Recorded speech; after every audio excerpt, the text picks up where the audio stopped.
Hey friends, welcome to Bokeh, a podcast exploring the ever-blurring lines between the personal and business lives of professional photographers.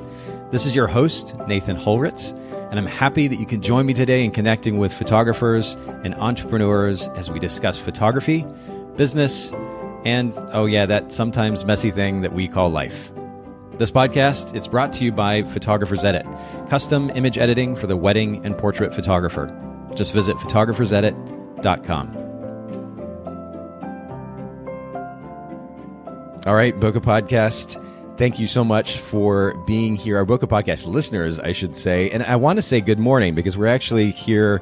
It's 10 o'clock in the morning where I'm at and actually where my new friend Miriam is at as well. Thank you so much, Miriam, for being with the Bokeh Podcast today. Thank you, Nathan. Thank you for inviting me. It's really exciting.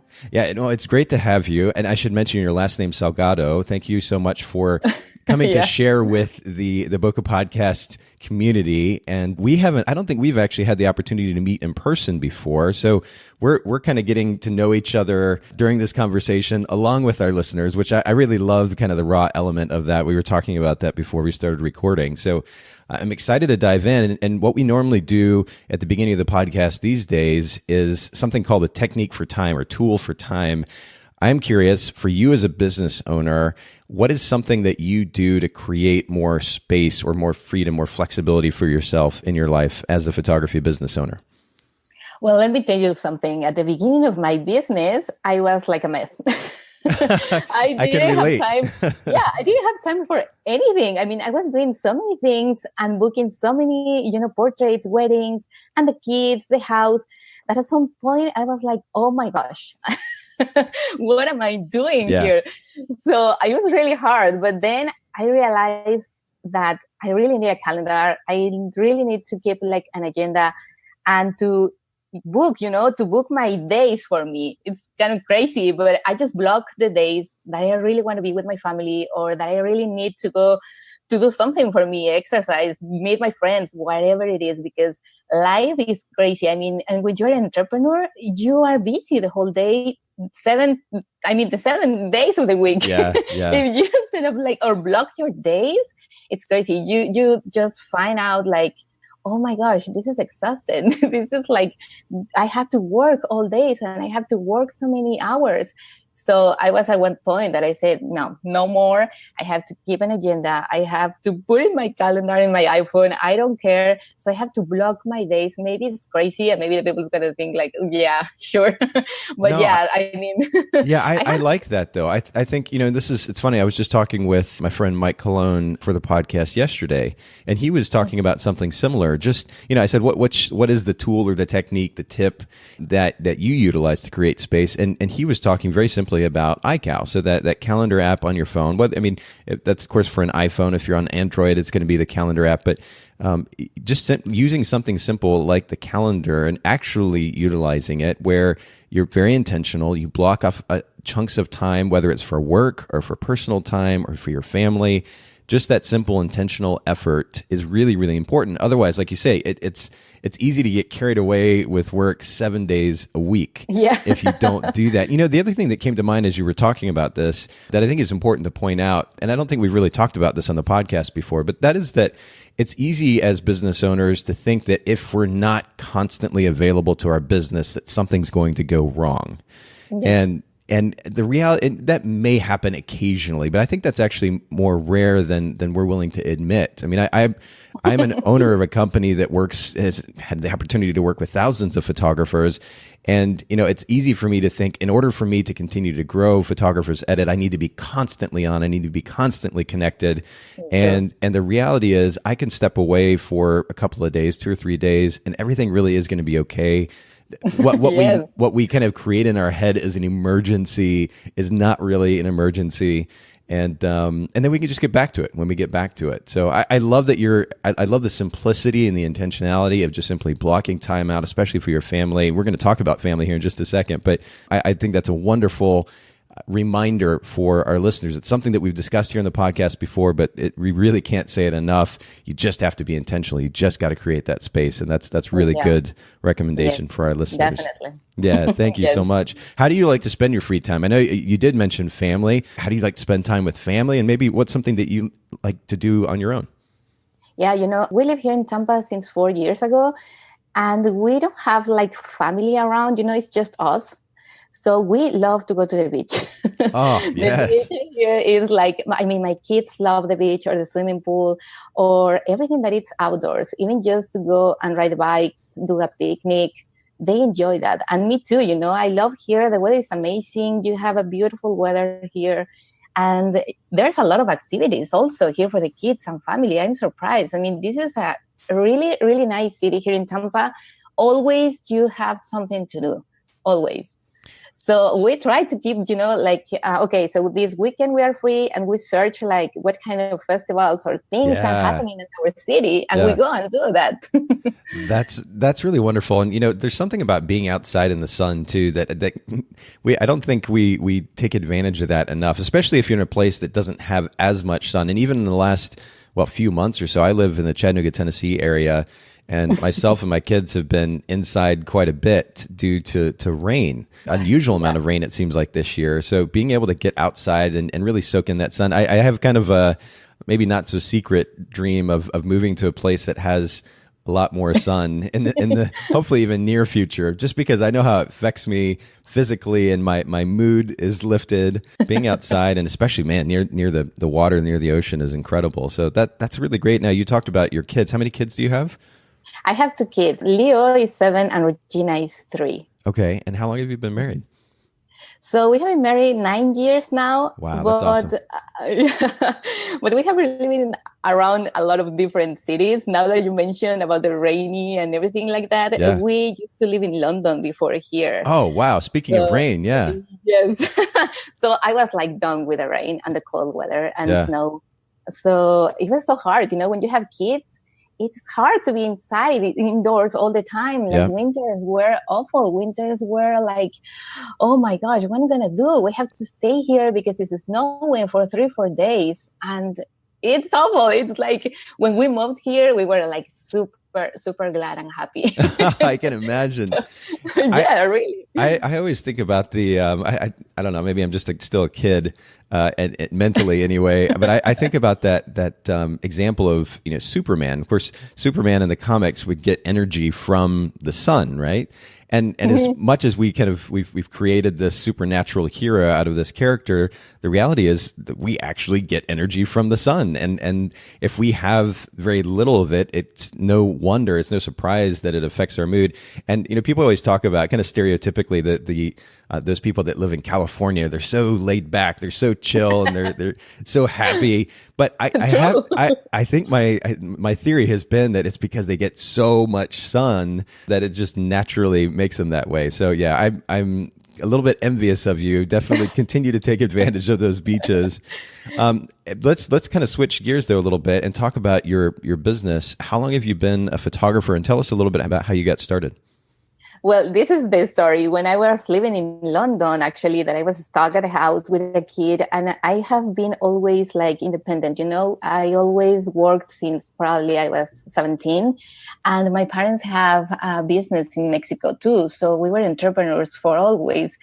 And I was like getting sad, I was telling my husband, I need to do something. I need to work or something. But in London, it was so expensive also to get a daycare for the baby and work. And so we talk about it and we were started. We have been married probably like 2-3 years. And, at the beginning it's hard and you are in different country that is not yours. So my husband told me, you know what? You should do something like photography. You are amazing. You are really good. And I was like, really? It's always wonderful to get those kind of surprise compliments from your significant other. Yeah, right? Yeah. So he was like the one who discovered my purpose in life. And I told him, do you think I could be a photographer? And he told me like, oh, yes. You do amazing pictures just with an iPhone. And I don't know what you will be able to do with a camera in your hands.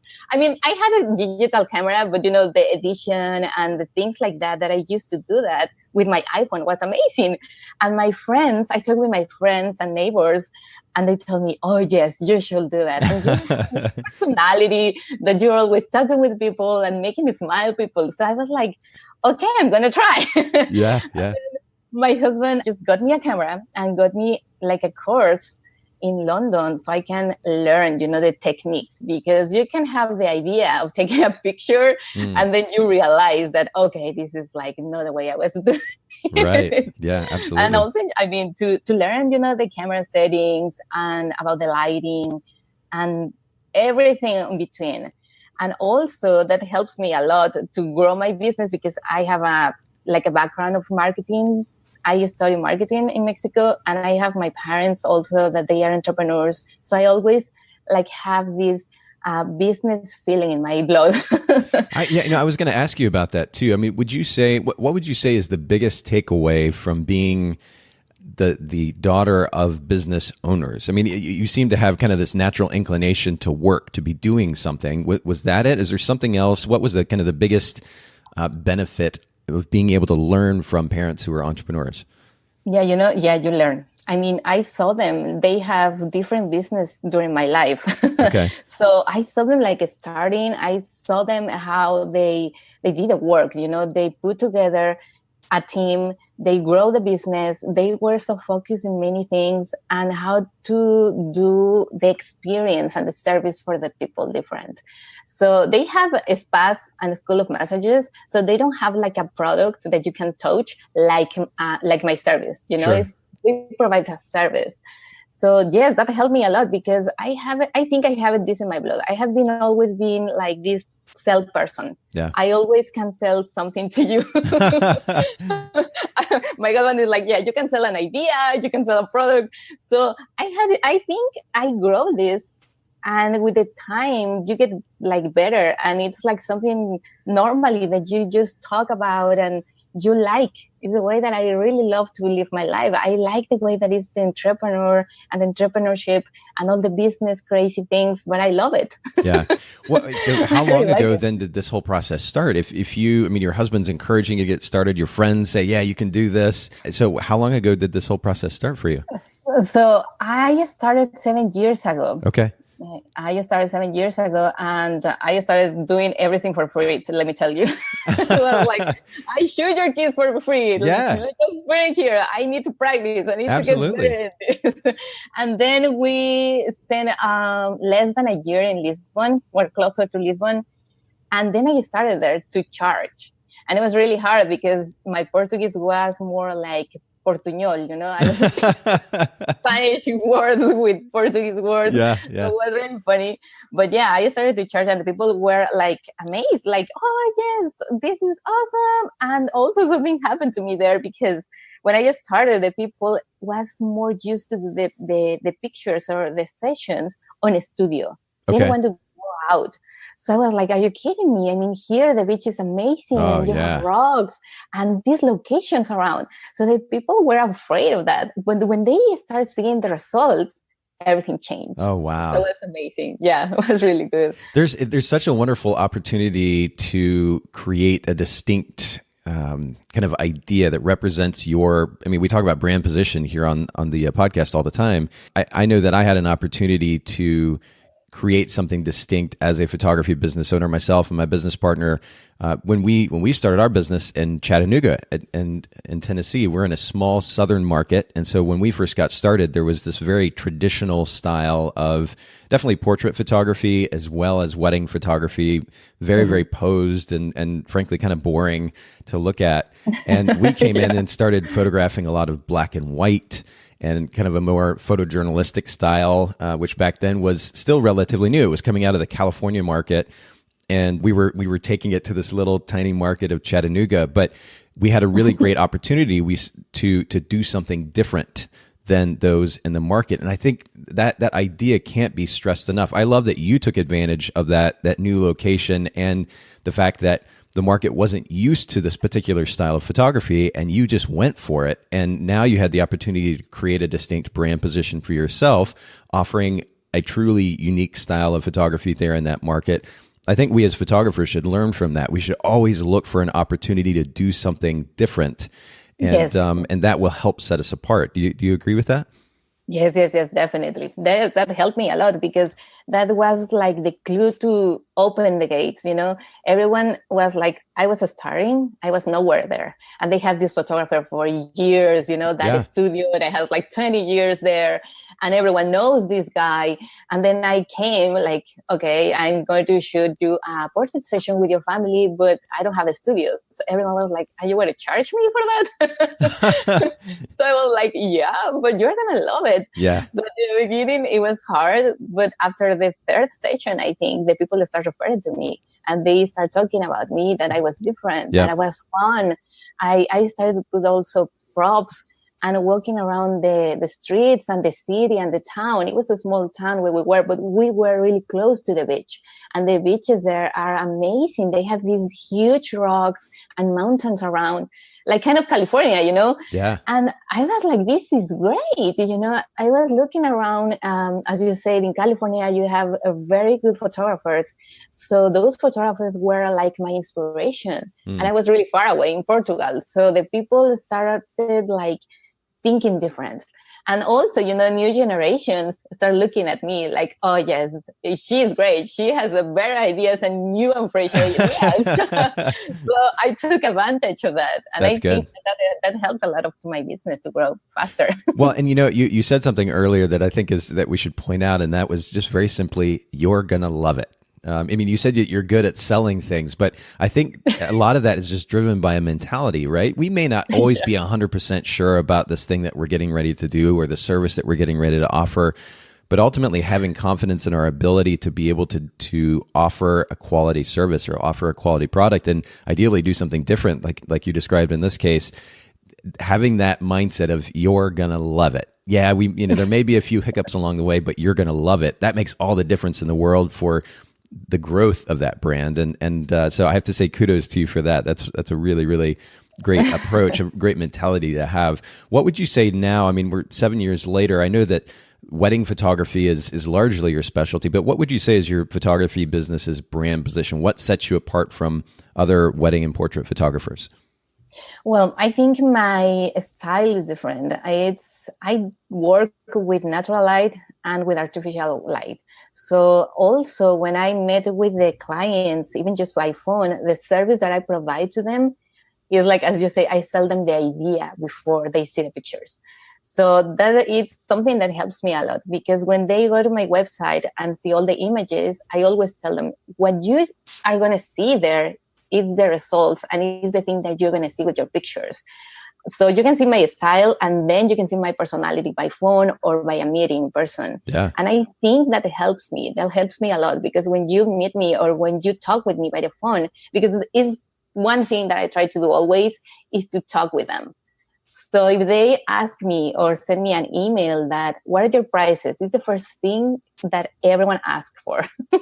How much you charge for this? It's true. And if you answer them, like your prices sometimes are high for them or out of the budget.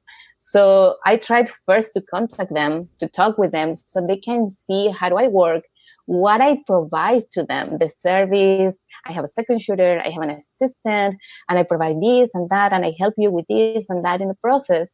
And then when I feel that we made a connection, I tell them the prices. So they can feel the value of the service that I'm going to provide. And what percentage of the clients do you meet in person versus, say, on the phone or virtually first? How does that break up?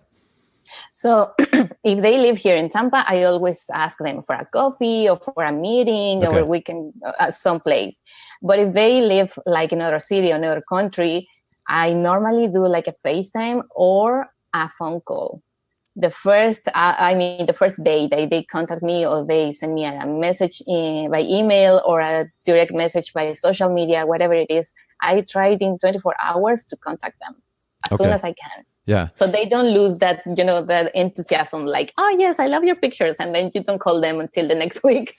They forgot, like, oh, who are you? Yeah, that's so true. And it's so important to stay on top of it. And you mentioned somebody in another country. We're going to actually focus on that very topic here in a little bit, how to get into international photography, because you've had the wonderful opportunity to dive into that realm. You mentioned your website as well. And I'm just going to throw this out here for those listening in. If you haven't seen Miriam, or you said some people call you Mir, Mir's website yet. It is mirsalgado.com. So it's mirsalgado.com. Make sure you check out Miriam's beautiful work there on her website. But I'm curious what the toughest lesson is that you've learned as a business owner so far. What comes to mind when you hear that? To say no. Interesting. Yeah, this seems to be a little bit of a theme, but explain what you mean from your perspective. Yeah, I'm going to explain to you. It was really hard because at the beginning you say yes to everything and to everyone. Yeah. So it was like work, right? So you get in a new client and even you don't feel that it's like the perfect fit in your business, you say yes. Like, yeah, it's okay. Let's do this. And then you realize like, oh no, they are like the toughest person, or they want to change your style, or they want to change your personality, or they want to change something in you or your business. So I learned in a really hard way to say no. Now, if I feel like you really are not in my budget, or you really don't like my style, or you really don't like my energy or my personality, I always say, you know what? I don't think I'm a really good fit for you. And this helps me a lot. And when you say that you learned this the hard way, what can you give an example maybe of what kind of situation you ran into? Yes, of course. So I have a girl that she used to be kind of one of my contacts. And the first thing that we worked together was headshots. And we talk about marketing, and I helped her to do the marketing because, I mean, this is like my first career. She was like kind of stuck on social media. So I helped her, and well, then she was going to plan a wedding. She was going to get married. And she told me, oh, but you know what? My budget is not like really big. This is my budget. So I have packages like $500, probably more than that. And I adjusted for her. And I said like, okay, you are my friend. We know each other for a year. I'm going to kind of suit you something for you. And then I gave her more, and then she asked me for more, and then more, and then more. And then I realized that I lose more, and she was never happy. Yeah. She was never happy. She was always asking for more. And at some point I was like, okay, you know what? This is not going to work. So, I mean, I did a wedding. I did a lot of things for her, and she was fine at the end with the results, and she liked the pictures. But I was like, no, this is not going to happen to me ever again, because it was so hard, so much stress for something that it's supposed to be fun because it was my friend, right? Yeah. So I talked to my husband, and my husband said to me, like, you know what? You have to make some changes in that point. So I changed my contract, and I changed my attitude, and I learned to say no at some point. Like, no, you know what? We are not a good fit. And where do you learn how to, or I guess at what point in your career do you start to say no? Because like you pointed out, initially you just take on as much work as you possibly can, but then it gets to a point where you do need to kind of focus in on your ideal client, your target client, based on the business model that you're developing. At what point do you say no, and how do you figure out what point that is? Well, I think, when you have these clients coming or referrals, or you have a list of clients or email marketing, you are doing email marketing, and someone is referral to you, I think there is a point when you also say, okay, so I have to book, 5 weddings this month. And I already did or booked 3. I have 2 spots open.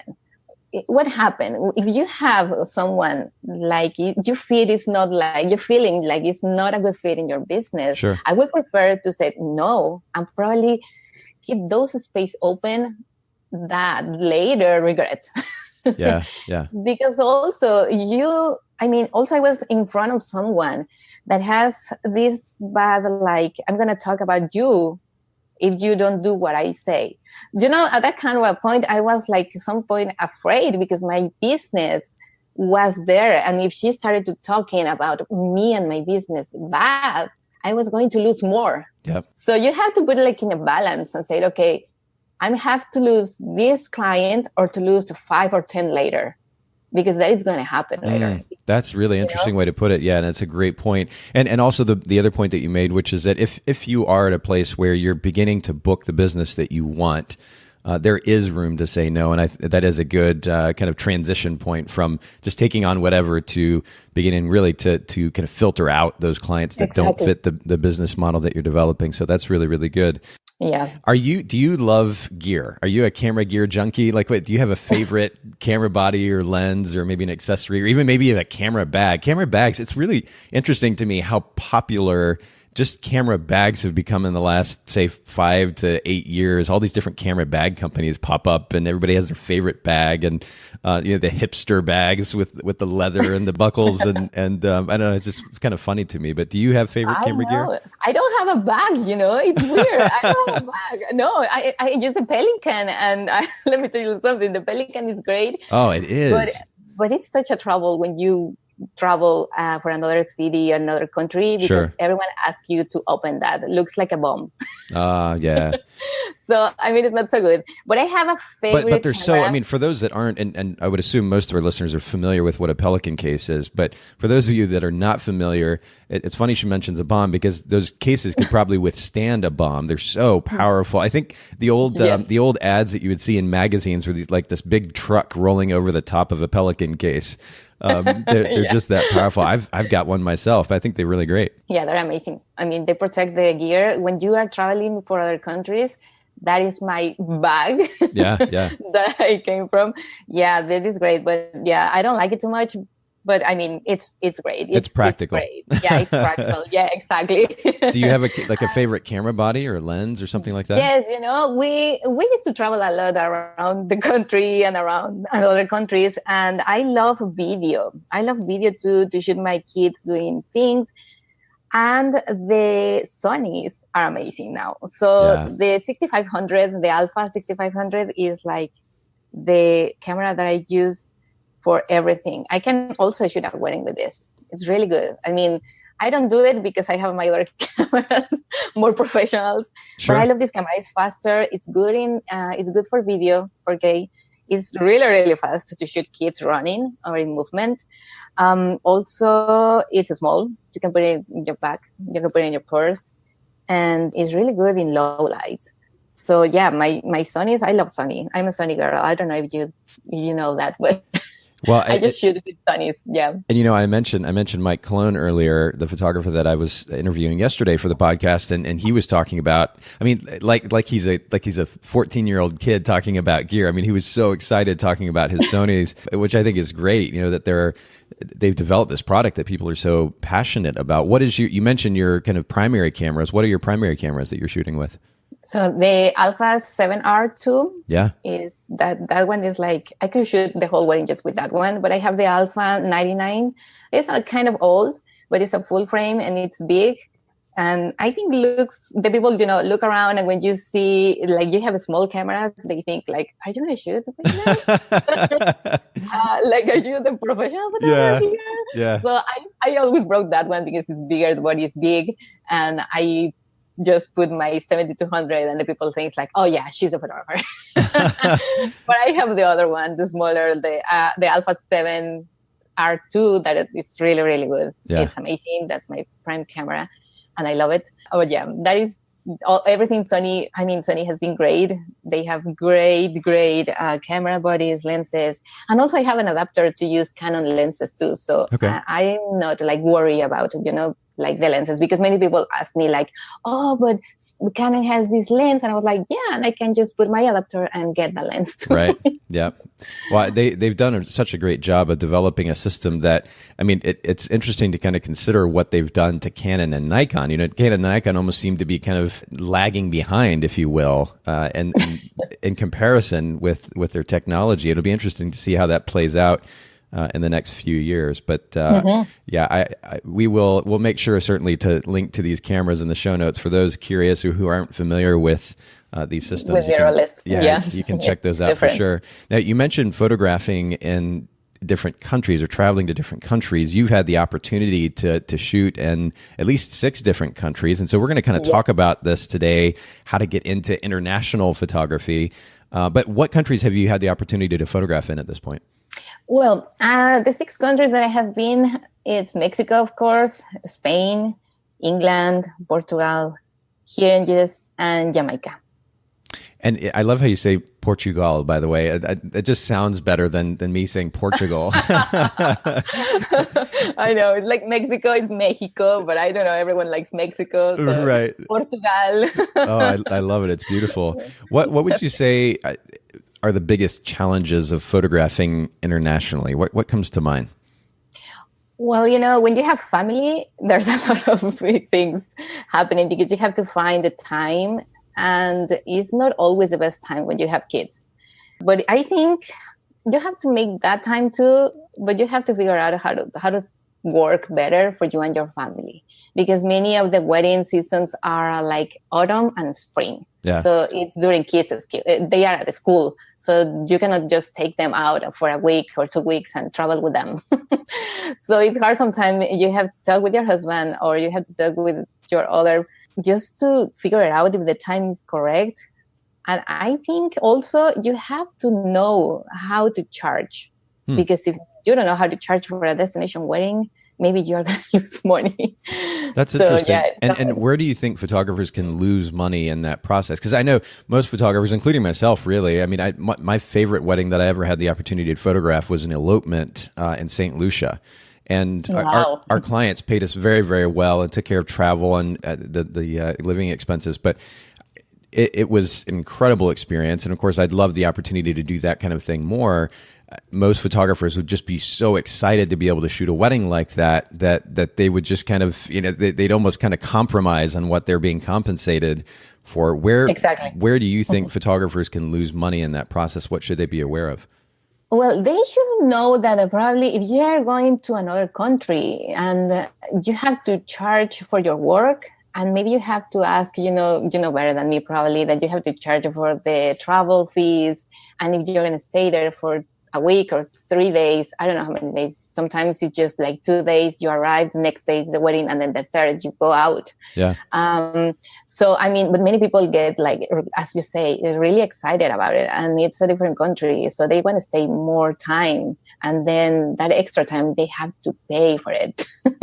So you just have to be aware of that and make conscious that, okay, so you charge how much for the wedding, and then for the travel fee, and then how much time are you going to stay there, and all the things that you are going to spend or invest there. Because, I mean, also go to another country, it's great. I mean, it's amazing because you learn things, you know other cultures, but also you have to be aware if you are allowed to spend that money, or if you better just plan the 3 days that you have to be there and come back home. And maybe go there someday. I don't know. Yeah. I mean, it's that we have discussed it with my husband. When we started shooting like destination weddings together, we always plan in behind. So my husband says, like, okay, if you are going to go there, and we are going to stay more time, we have just to be aware how much money we're going to spend there. If we take the kids, if we don't take the kids, things like that. So you don't lose money at the end. It's true. Well, really, I guess very simply, attention to detail, right? Being aware of the fact that you really do have to, especially those that are just getting started in photography, that there are significant costs associated with traveling internationally. You do have to think about food. You do have to think about room and board, and then of course the actual costs or fees that you're going to charge the client for the time that you're there. Yes. And the reality, which is that you're probably going to spend more time photographing an international wedding, which ends up being multiple days as opposed to maybe just one day. Yeah, exactly. You have to take all of these things into consideration. So a lot of attention to detail, making sure those costs are covered. With that wedding that I had the opportunity to photograph in St. Lucia, I mean, these clients were already paying us. They had purchased actually a $10,000 wedding package for the Chattanooga area, which is very high for the Chattanooga area. And I get this call one day. I think it was the bride, and she sounded so she had already booked us. They'd already booked us for Chattanooga, and she said she sounded very apprehensive. So I have a question for you. Would you be willing maybe to go to St. Lucia to photograph our wedding? You were like, what? Okay. I'm like, let me. Okay, sure. Exactly. Yeah. I know. But they not only compensated us very, very well, but they also of course, paid for the cost of travel there. We stayed at this beautiful, beautiful resort there in St. Lucia and spent 3 days or so photographing this couple. I mean, it was just, and it was literally just the two of them and myself, my business partner. And it was just, I mean, you couldn't have asked for more. The gorgeous, gorgeous location. This couple is really into each other. And so it was a lot of fun to photograph them as well. But they took really, really good care of us. You just have to make sure that you pay attention to those details and all the costs involved, and also make sure that your time is well compensated for. I think that's really, really important. What would you say, that's the biggest challenge is you have to consider the cost, but what about the rewards of shooting in different countries? What do you enjoy most about that? Oh, well, I enjoy everything, the food, the culture, you meet people, you meet friends, and that's a good thing. I mean, if you look at that way, it's a really good thing because I'm a really people person. So I talk with everyone and I make friends everywhere. So now I have friends everywhere, and they refer to me to someone else and they talk to me about, my work and me.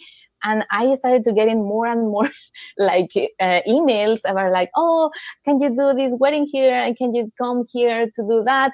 And that is exciting, that is the good things that you learn about anyone, about other countries, other cultures, the food. I love food. Me too.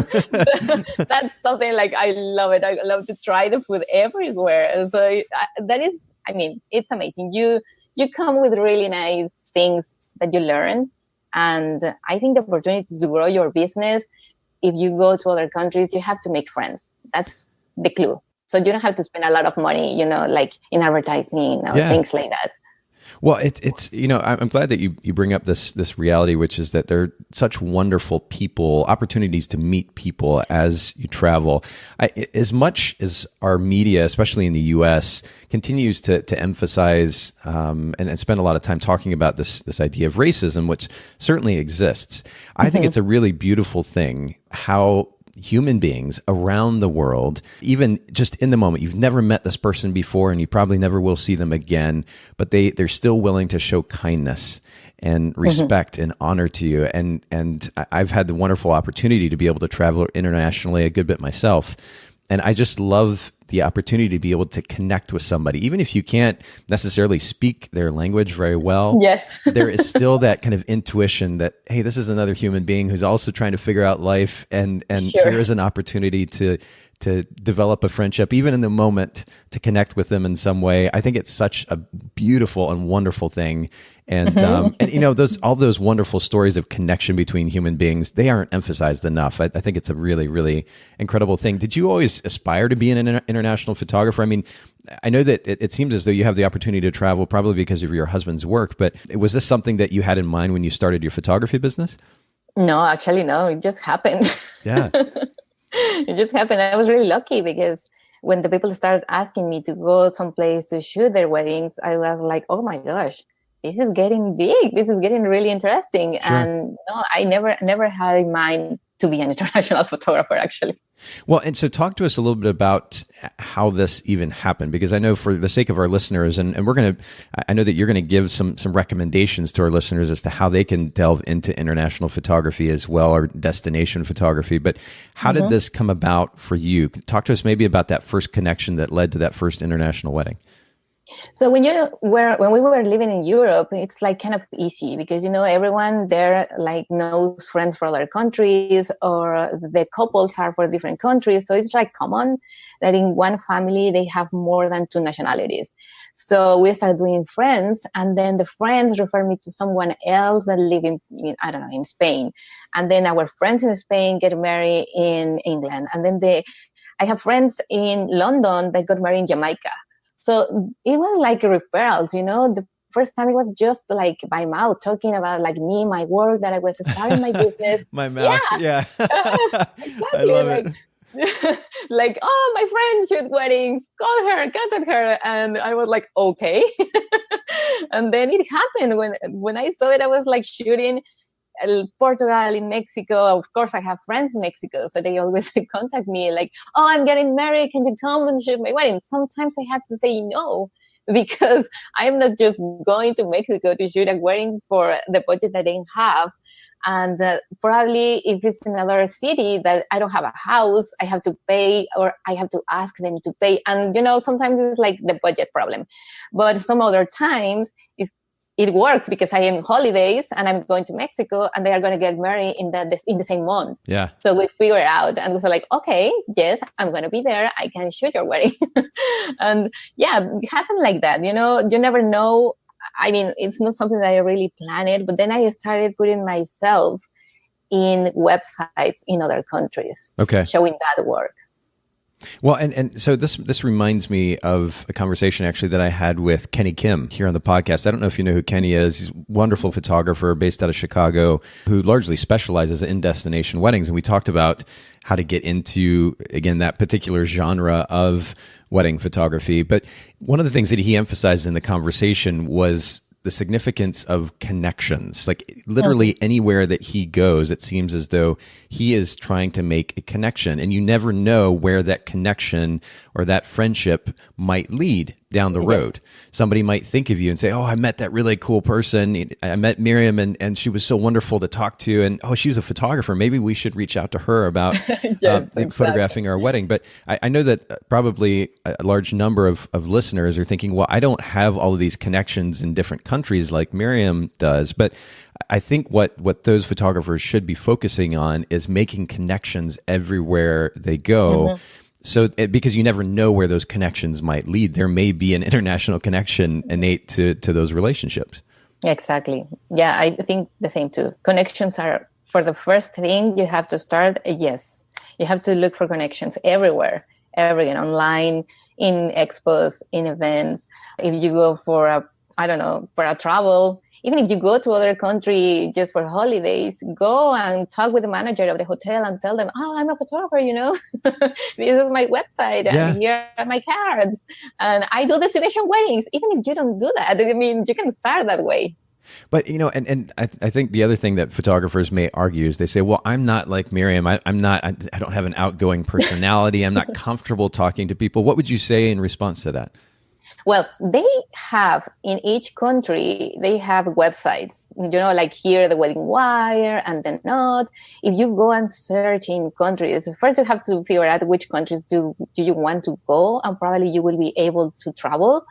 And maybe for the language also, you can just search starting for countries that they speak English. So you have like that extra and you don't work, you don't have problems with the language too, because if you don't speak Spanish, for example, like when you shoot in Spain, it's going to be hard.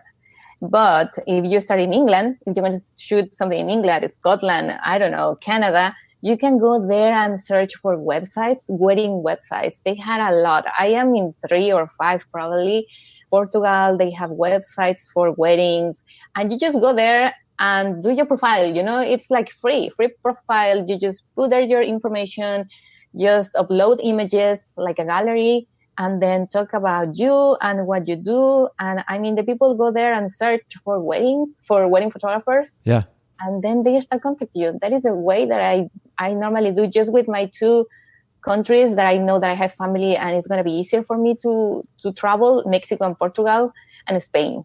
Okay. So I have my my profiles in different countries' websites of weddings. And that makes a lot of sense. And I think that's something that for those photographers that are kind of like, I'm an introvert. I don't find it very easy talking to people that I don't know. How do I get out there? That's a great kind of first step. But I'll actually get back to that notion of having conversation with people. You're such a good conversationalist. I've enjoyed this conversation so much already. You have a certain energy about you that I think is very contagious, and it makes it easy to talk to you.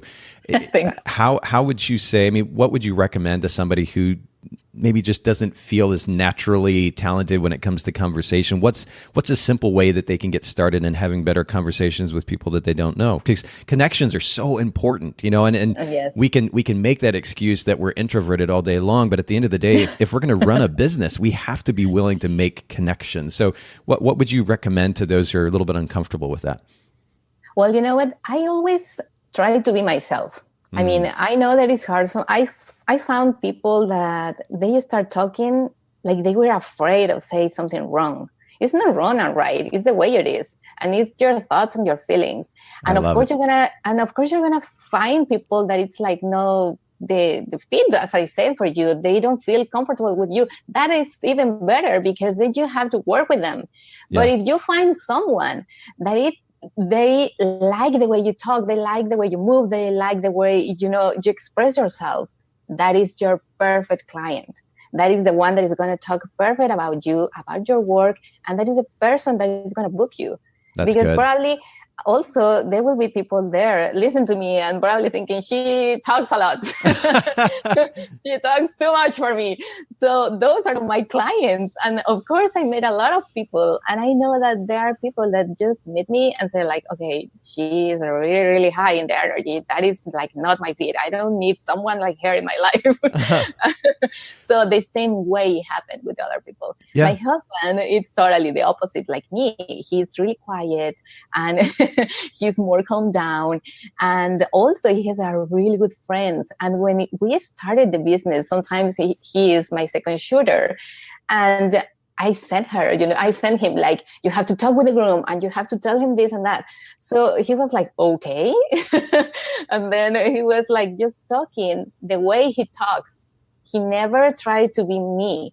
So that helped him to have like, so Sergio and Miriam, and then the room feels better sometimes with him, because I am like, yes, the whole day running and talking too much and blah, blah, blah. And probably there are some rooms more like him. Right. So the same thing is going to happen with other photographers, that they are like, no, so like me, but they talk in a different way, or they have something to say and they love their work. That is the most important part. They love what they do. Yeah. So you have to just share that. That's so good. Just, at the end of the day, be yourself. And it sounds so cliche, but it's so true. It's so powerful. And I think that's beautiful, beautiful advice for everyone listening in. Just be yourself. Let's make it, you've already made it so practical in this conversation about photographing internationally and sharing your experience, but let's make it even more practical. I know that you have a few ideas that you can share with our listeners about how they can actually take some steps to get started in this realm of international or destination photography. Can you kind of walk us through those? Yes, sure.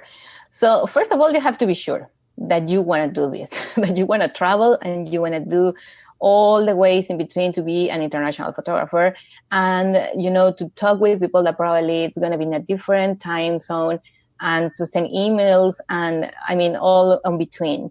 Then I will say that you have to search for those websites in the countries that you want to start. So probably just start with 2 or 3 and then search the websites where you can upload all your images. You can do a profile and say, okay, I'm a destination wedding photographer based, in Florida, in Chicago, in California, where I want to travel and I am allowed to travel. So just contact me and here's my portfolio. Also now the social media is amazing. You can contact so many good vendors and venues and wedding coordinators all around the world. So just DM those contacts with your information, with your website, with your email, and just tell them like, I'm starting my international photography with weddings, and here's my website. And I would love to talk with you, or to give you, a special prize for your clients, or I want to contact you by phone and talk about my business. In social media, you can tag different cities. The cities have this in Instagram, like visit Barcelona, visit Mexico. So you can tag those pages too. And the people that is going there for holidays or looking for a destination wedding, probably they're going to see your posts.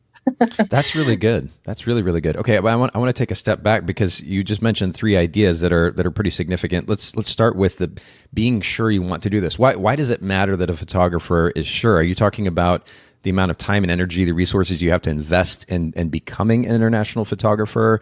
They need to be sure that they want to, that they're willing to do that? Yes, exactly. You, as I said, if you want to start a business, you have to pull all your energy. And the same thing happened here. If you are deciding to do destination weddings, you have to be sure that you want to do this, because it's not going to be easy. And it's not like, okay, I'm going to start today and put in my profile, and today I'm going to get inquiries or people asking me. Right. So it's going to take a while. It's going to take a lot of emails, and many people is going to probably tell you, oh no, you are out of my budget because I have to travel you. I have to pay you for the travel fee, or, things like that. So if you want to do this, you have to be really, really sure that you want to do it, and just keep going and keep trying until you get one. I think after the first one, it's going to be easier, because it's like break the glass, break the ice there. Yep. And you develop a little bit of momentum. Exactly. Yeah. And then you mentioned the websites, and I'm glad that you brought this up, because I was kind of curious when you were talking about it earlier. How do these photographers go about finding these websites? Is it as simple as just doing a Google search, or how do you go about finding them? Yes, if you go to the Google and you just search like Portugal weddings website or something like that, you can find. As I told you, it's easier if you speak the language. Sure. So, for example, I will start in the countries that they speak English. So England. In England, they have also a website of bloggers. You can go and search for a blogger or for a blog that so you can submit a wedding. They have like different kind of styles, and they allowed sometimes to other photographers to submit in their websites, and they are in England. Yeah. So you can get it there more like views, and the people start looking at your work. And you can start saying like, oh, I have been published in this blog in England. So, things like that. You have to search. Yes, Google is amazing. Google is going to give you all those websites. It really is. This is something I may have mentioned on the podcast before, but I mean, so much of what I've learned in business back in the day, I mean, there were certain books that I would look through for inspiration, because that was a thing. But, taking advantage of Google as a resource is, I think, something that a lot of photographers, maybe business owners in general, still don't do enough. Maybe it's more commonplace now, but I just remember years ago when I was developing my business, and photographers would ask various questions about how to do this thing or do that thing. And of course, ultimately, I want to be helpful to photographers, but it's also surprising to me how easily accessible that information is or was that they were asking me for. They could have just simply gone to Google and done a quick search. And yes, we have to learn to be resourceful as entrepreneurs, as business owners. And Google is just, I mean, it's right there. And I don't think we maybe take advantage of it quite enough. So that's a good recommendation. And then social media, you were talking about the fact that we can tag those various either locations or maybe even venues to on social media. And I'm assuming you're referring specifically to Instagram. Is that where you found the more success? Yes. Instagram. Yes, Instagram is great. I mean, and now I think, you have to search and look where is your ideal client. So mine, it's always on Instagram. It's like the 80% time in Instagram. Okay. So yeah, social media. You can find also the hotels, the venues, coordinators there for those countries, and contact them by direct message. Just send them a DM like, hi, my name is this, and I do that, and this is my website, and I started my destination weddings this year. Yeah. And I just want to let you know that I want to work with you. I would love to shoot there one wedding. I don't know. I mean, even if you have more languages, it helps a lot if you talk more languages. Sure. Because sometimes it's like if you go to other place and they have also destination weddings, if you speak other languages, you are like, oh, okay, so you can talk Spanish and English, great, because here we have people that come from Spain, for example. Right. And sometimes the photographer, it's hard when you are in front of the camera and you don't understand a word what is the photographer saying. Right? So that helps you a lot too. Sure, but I mean, just start with the country that speak just English, and yes, contact everyone, the brides boutiques, the vendors, the hotels, caterings, everything that you can find. Send DMs as crazy. Well, but I'm glad that you bring that up, because I don't really hear that very topic addressed in our industry very much yet. As much as people may use DMing for the sake of their personal relationships, I wonder how much photographers are actually taking advantage of that little feature built into Instagram to actually reach out to those that they may want to work with or collaborate with. I know. I think it's really important, because it really is just right there for the taking. And of course, for those who are uncomfortable with the idea that Mira was talking about earlier, which is connecting with people in person that you're not familiar with it or you don't know yet. The cool thing about DMing via Instagram is you can just basically send a text message. Exactly. For those of you who are a little bit more apprehensive about talking with somebody you don't know, you can just send them a quick message via DM and reach out to them. And I think we should also emphasize it's always important to figure out ways that you can add value to those potential partnerships or collaborations. Figure out a way that you can add value to them in that process of reaching out to them too. I think that's really important. But yeah, take advantage of that platform and direct message those who you may be interested in working with. And again, you never know what might come of a really simple conversation. And I think that's great advice for our listeners. I know that this is a really, really big topic. I mean, the idea of getting into destination or international wedding photography, we just kind of scratched the surface today, but I really love your passion and your energy, Miriam. And I appreciate you sharing your perspective and some of these ideas that will help, especially those who are maybe kind of new to photography or maybe just wanting to get into destination or international wedding photography. I think this is some good first steps that our listeners can take advantage of. But I'd love for you to share where they can follow your work online and maybe potentially reach out to you, send you a DM as well if they have other questions. Can you tell us, remind us again of your website and Instagram as well? Yes, absolutely. My website is www.mirsalgado, mirsalgado.com. And the same way you're going to find me on Instagram, Mir Salgado Photography, Facebook, Mir Salgado Photography, Twitter, Mir Salgado Photography, Snapchat, Mir Salgado Photography, and YouTube as Mir Salgado Photography. You will find me everywhere. and I have to ask you, since you brought this up here before we finish our conversation, you mentioned all of those different platforms. Snapchat in particular stands out to me. Is this a platform that you use regularly? Yes, you know what? I find out that Snapchat is growing so much, and the people that is there is not on Instagram, and the kids, because they have like 20, 23. Right. Those are going to be my brides in a few years. So if I made this connection beforehand, it's like a winner for me because they are going to know me. They're going to know my work before. So when they need someone, because they're going to need a wedding photographer or a family picture or a baby maternity session, they will be searching for me and they will be thinking about me like, oh, I saw this woman in Snapchat. She does this and share the sessions and she's so funny. But this is really interesting because it's a good reminder for me too, the significance of kind of being everywhere. It seems overwhelming maybe initially to think about being on all those different platforms that you just mentioned. We may have to have you back on for another episode to talk about how you go about doing this, because this is fascinating to me. But I love the fact that you point out that the people that you're talking to on Snapchat, they may not be a client right this second, but they will be in a couple of years. Yes. And the fact that you're thinking ahead that way is really beautiful. I know that I talk about Gary Vaynerchuk on the podcast so much. I'm just a huge fan, and I've learned so much and have been inspired by him. But this is actually something that he talks about as well. That the importance. I follow him. Yeah, well, so the importance of being everywhere.